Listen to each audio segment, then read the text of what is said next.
Important because as a school district, every year we have some guest speakers that might come in and speak to you and motivate you, and that's what they do for a living. Today we have a local veteran, and I want to make sure it's really that you all know how difficult it is for many of these veterans to talk about their experiences, especially in front of fellow veterans. So then this morning, I'd like to have a very nice, warm welcome by welcoming to the stage retired Sergeant Carroll Suckstorff, 105 Artillery. Let's give him a round of applause.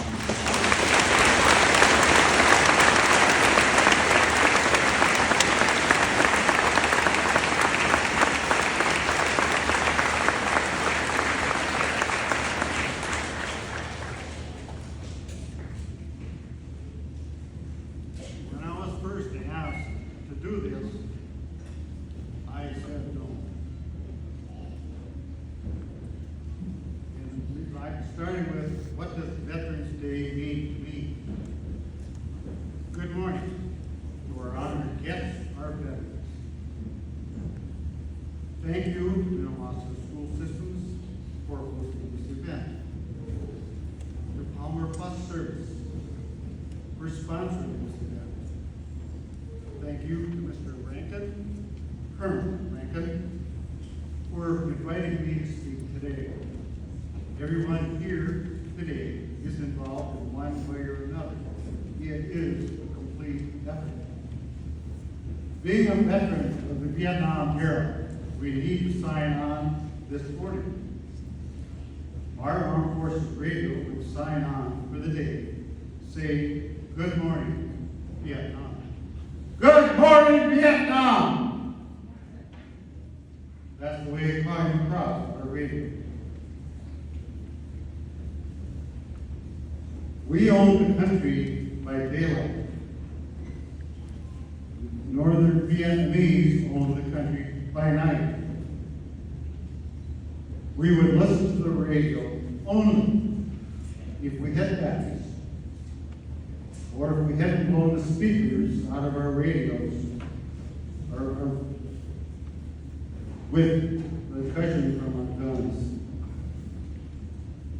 We're going to shift gears a little bit. I was born in southeastern Polk County, which today is part of the Ordway Reserve. I grew up northeast of London.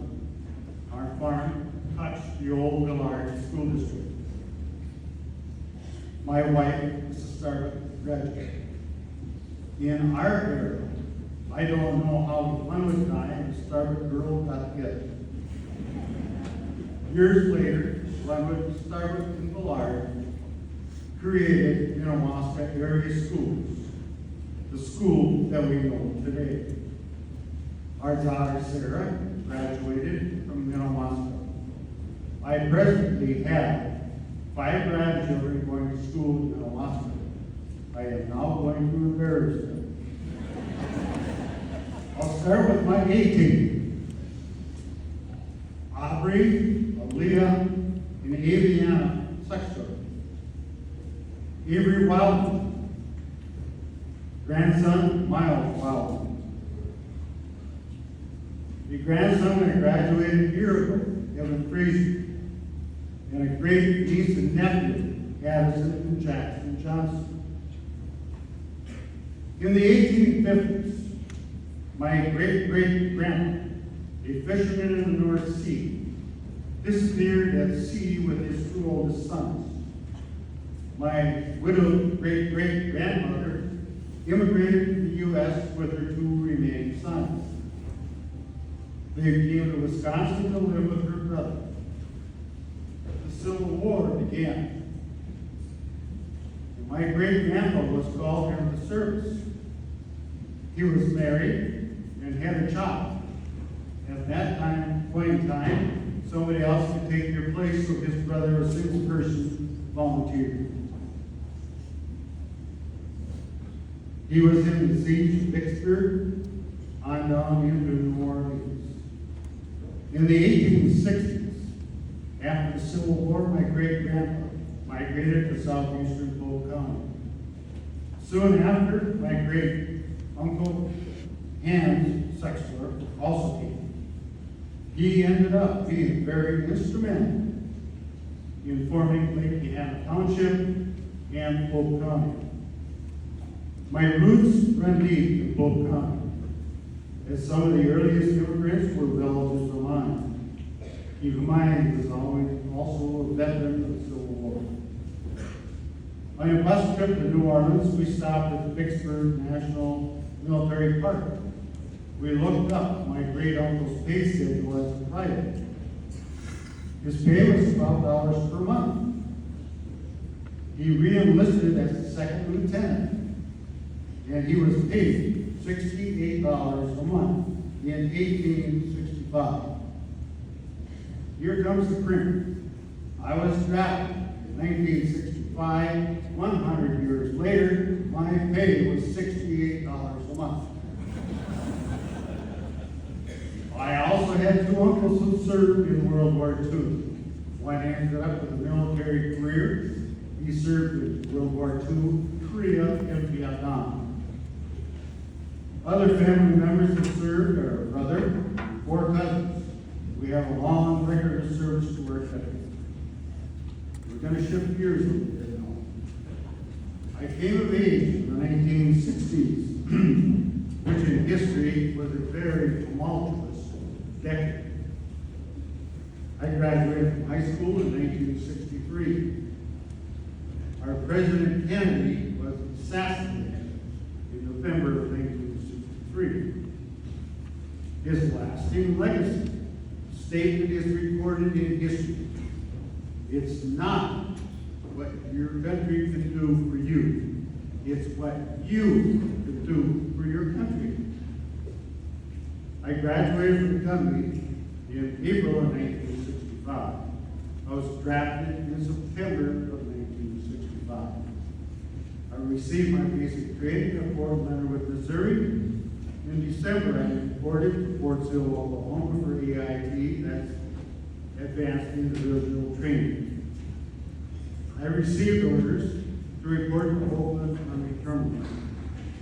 While in line to report, there was this kid from California, Tom Garcia.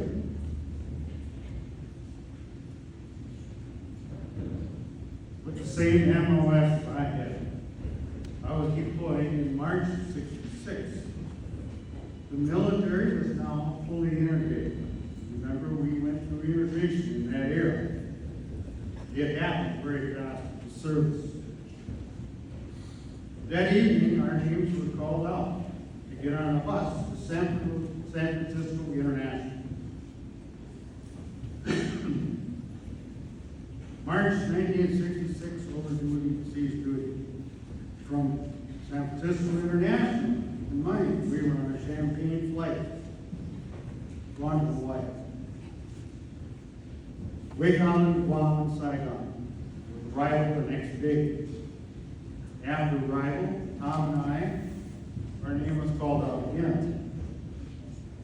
We were given black vests, helmets, and rifles, and told to load them up. We dropped off at 3 3/4-ton trucks. Through the countryside, pedal to the metal. We reported into Full Oil, my base camp. Late afternoon, got fed, were given some equipment and sent to Sea Battery, 2nd and 13th Artillery. Tom and I both went to Guam.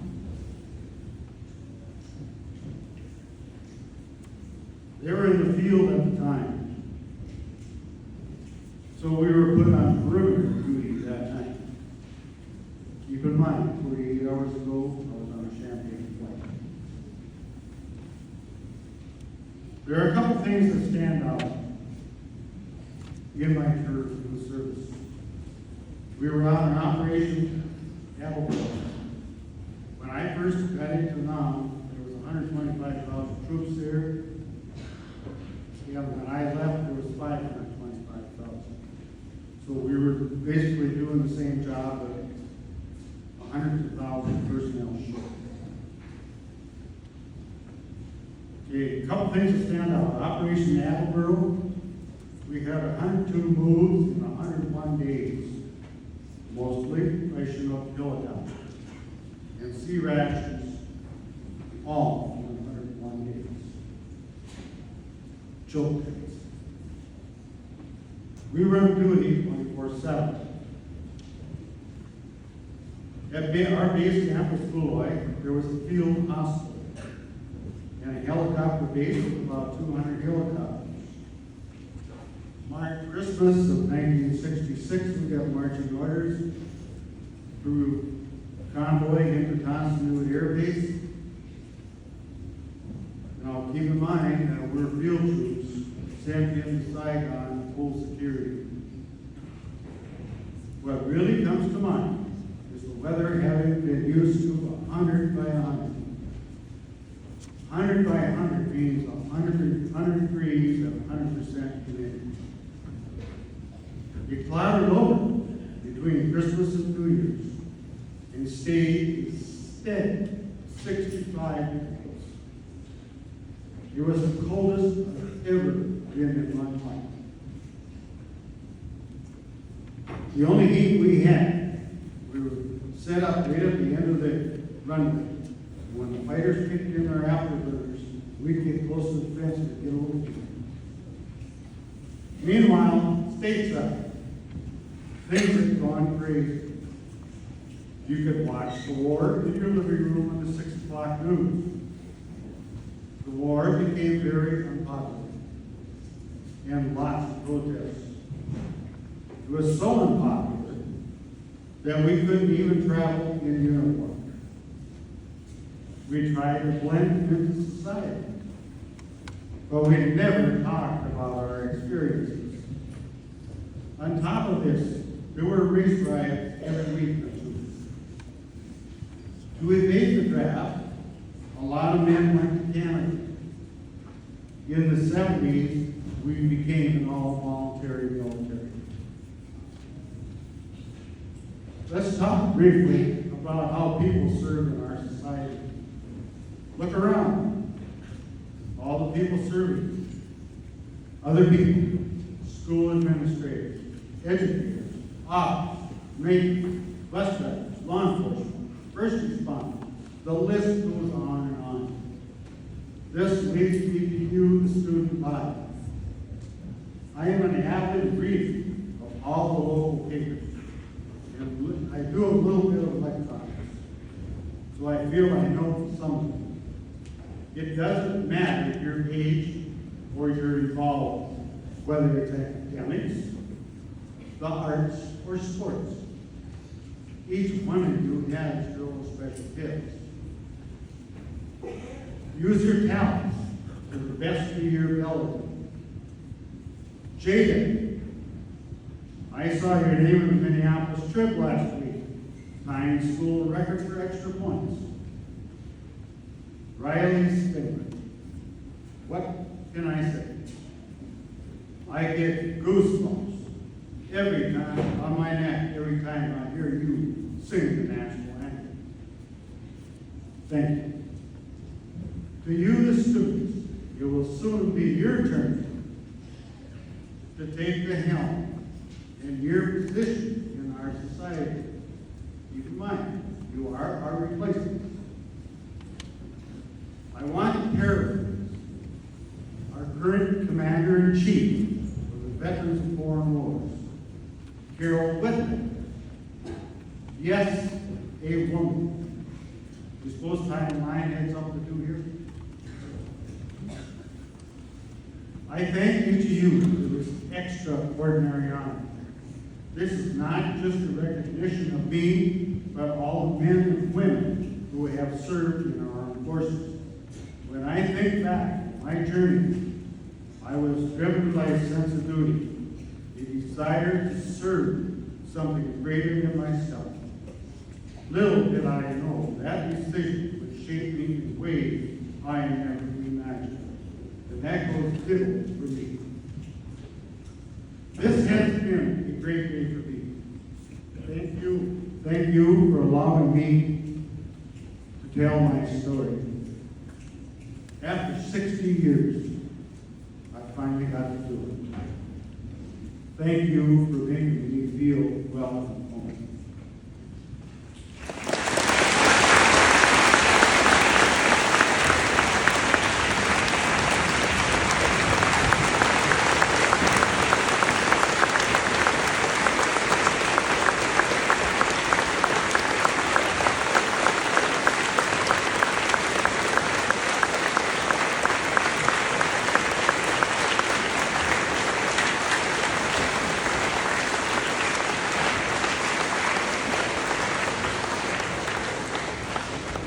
Thank you, Sergeant Suckstorff.